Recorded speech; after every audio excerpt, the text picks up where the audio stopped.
You're listening to iCommunicate with your host, Mark Altman, on Full Service Radio, AM 830 WCRN. Once again, here's Mark. Welcome back to our final segment of iCommunicate, Finding Your Voice. This is your host, Mark Altman, founder of Mindset Go, here with Brittany Larrabee, health and well-being consultant for Borislow Insurance, certified yoga instructor, owner of Conscious Woman, Conscious World.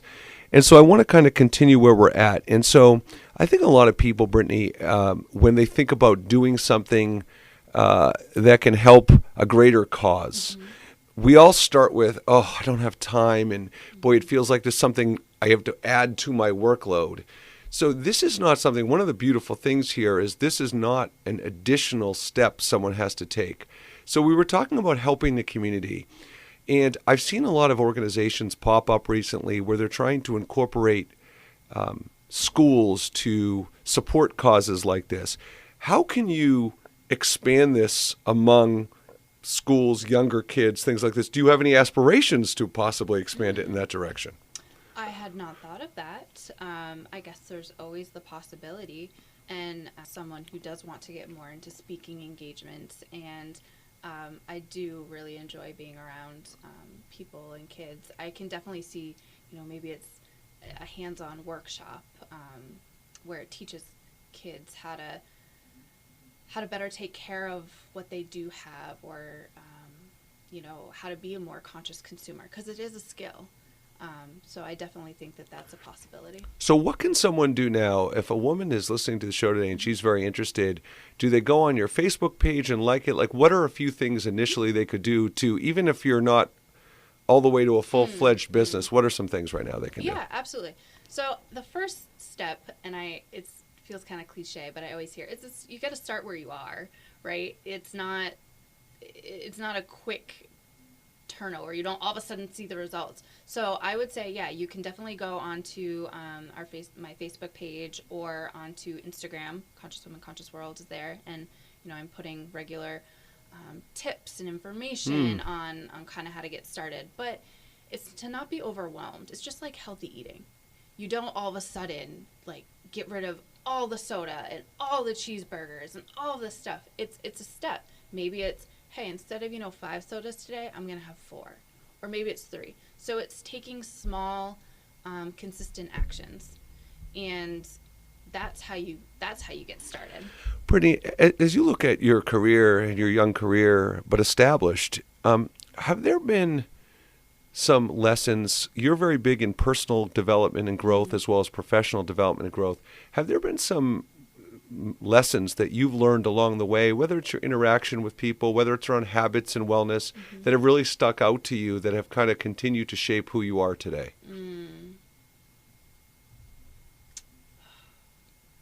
I would say really having self-compassion, I think, has been I'd say biggest struggle / lesson that I've learned. And through that, as far as my interactions with other people, I've learned everyone's doing the best that they can. And if they do something that I disapprove of, or that's hurtful, that's something that they're dealing with. It really isn't a reflection of me. It's what they're working through. So we all have stuff that we're trying to heal from. We all have a lot on our plates. So it's just being more kind with yourself, and then you're just able to be a lot more kind with other people. Yeah, and I think, Brittany, for me is I look at our state of affairs in our country, and I'm not one who likes to talk about politics because it tends to be such a divisive topic. But that's kind of my point. One of my core values is to create inclusive environments as opposed to exclusive environments. So when you look at this conscious woman, conscious world concept, is there a way you can leverage unifying women, people, unifying a sense of purpose and cause to do something more, not just develop this consciousness and do these, but once you get everybody with their core values aligned on the same, what else? I mean, what else? What can we do to leverage it? Let's brainstorm, Brittany. What else can we do? Yeah, I mean, I was listening to something recently that talked about the economy and how the economy isn't just something that lives out there. No, we are the economy.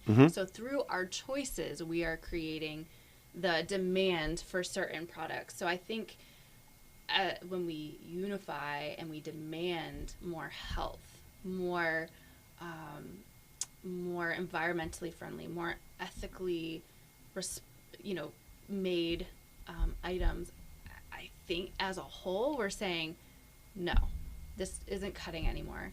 As far as these, you're just demanding more. Those aren't the right words, but you are asking for society to show up and provide.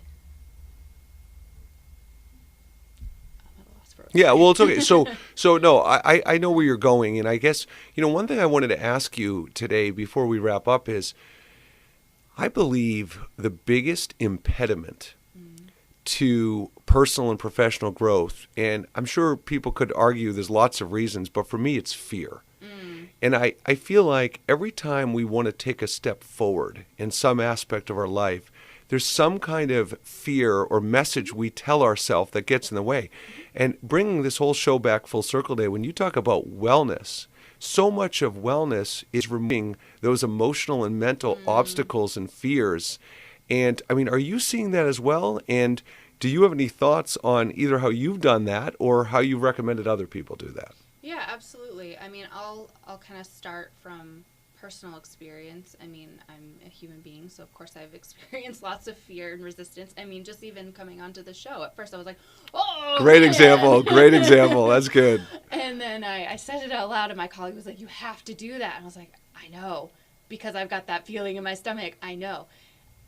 So when fear comes up, usually it means it's something worthwhile to explore. So I think if you take the time, whether it is, I've been overeating forever and I am so sick of feeling this way, you have to tackle those uncomfortable spots, those uncomfortable places, and you have to face fear right in the eyes to be able to move past it. So I think whether it's taking on a new professional endeavor, such as showing up on a talk show, or it's really evaluating your eating habits. Is there time for you are you making the time to move more?